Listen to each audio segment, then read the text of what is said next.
Hi everyone.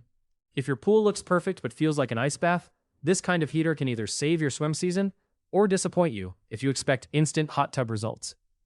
Today I'm talking about the Varpool pool heat pump, including the models people are using on above ground and in-ground pools.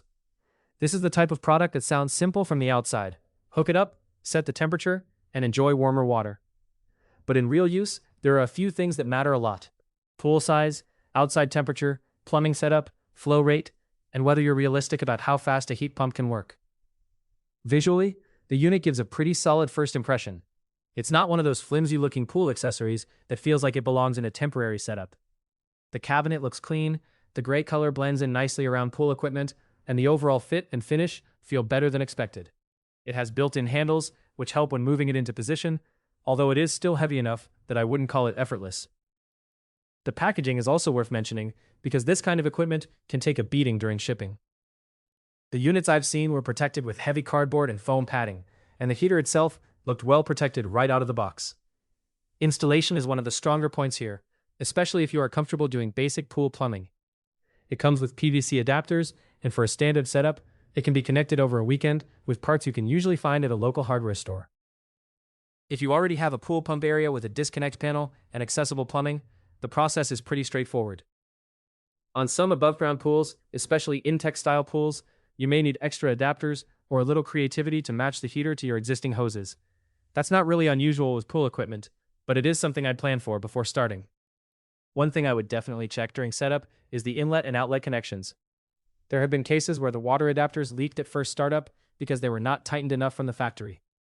The connections use O-rings, but adding thread sealant and tightening everything properly can solve the issue. So before you assume something is wrong with the heater, check those fittings carefully. Once sealed correctly, the leaking issue seems very fixable. In use, the first thing that stands out is how quiet this heat pump is.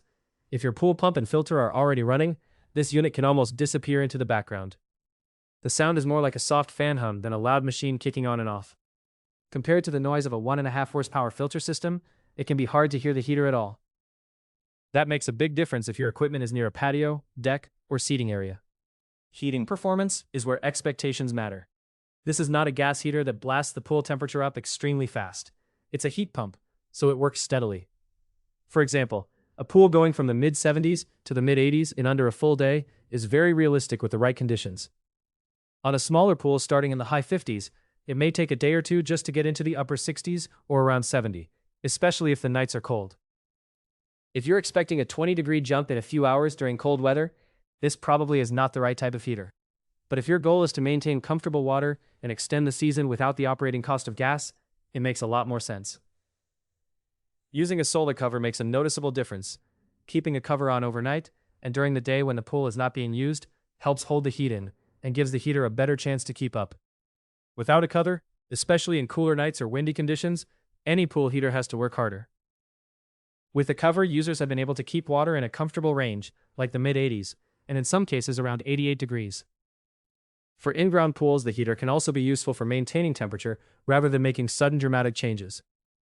On a larger pool, like an 18 by 36 in-ground pool, the goal is more about holding a preferred temperature through cool nights.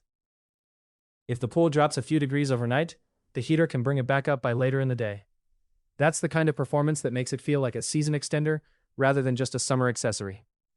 There are even cases where it kept water warm enough to enjoy during very cold weather, which is impressive as long as the setup and expectations are right. Another nice feature is that some models can heat and cool. In hot climates, that cooling mode can actually be just as valuable as heating. When pool water gets too warm from constant sun and high temperatures, switching the unit to cool mode can help make the pool refreshing again. It changes over quickly, and in cooling mode, the airflow and exhaust behavior are basically reversed compared to heating. One thing to keep in mind is placement. In heat mode, the unit exhausts cool air, and in cool mode, it exhausts warmer air. So you want to think about where that air is blowing. The control panel is functional, with a protective hinged cover and a backlit display. You can adjust the set temperature, change modes, set the clock, and set schedules. That said, the physical controls are one of the few areas that feel less premium. The buttons and icons can feel a little cheap, and the icons are small. It works, but it's not the most polished part of the product. The Wi-Fi app makes the heater easier to live with, but it is more convenient. Setup can be surprisingly easy, and being able to adjust settings from your phone is helpful. The app can show useful information like water temperature, compressor status, and whether water is flowing through the unit. That can help with troubleshooting if something is not working right. Scheduling through the app is useful too, although it could be more full-featured. I'd like to see the company improve the app experience and make it feel more like a dedicated, polished interface. Customer support is another important part of the story. In many cases, support has been responsive and helpful, especially with setup questions, flow pressure issues, adapter problems, leaking connections, and even replacement display parts. Getting a quick response over email and having someone help diagnose a bypass valve or send out a needed part makes a big difference. That said, I would still keep all your purchase information, registration details, and setup photos handy. Because with equipment like this, if something goes wrong, fast support matters. There are a few drawbacks.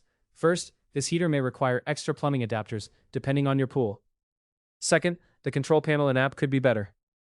Third, performance depends heavily on pool size, air temperature, cover use, and flow setup. And finally, if you need fast, high heat in cold weather, a heat pump may not meet that expectation.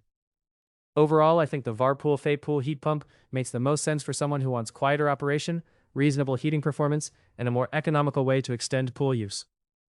It works best when properly sized, installed with good water flow, and paired with a solar cover. It is not magic, and it is not instant, but when used realistically, it can make the pool much more comfortable. If you have any questions about this product, feel free to leave them in the comments below.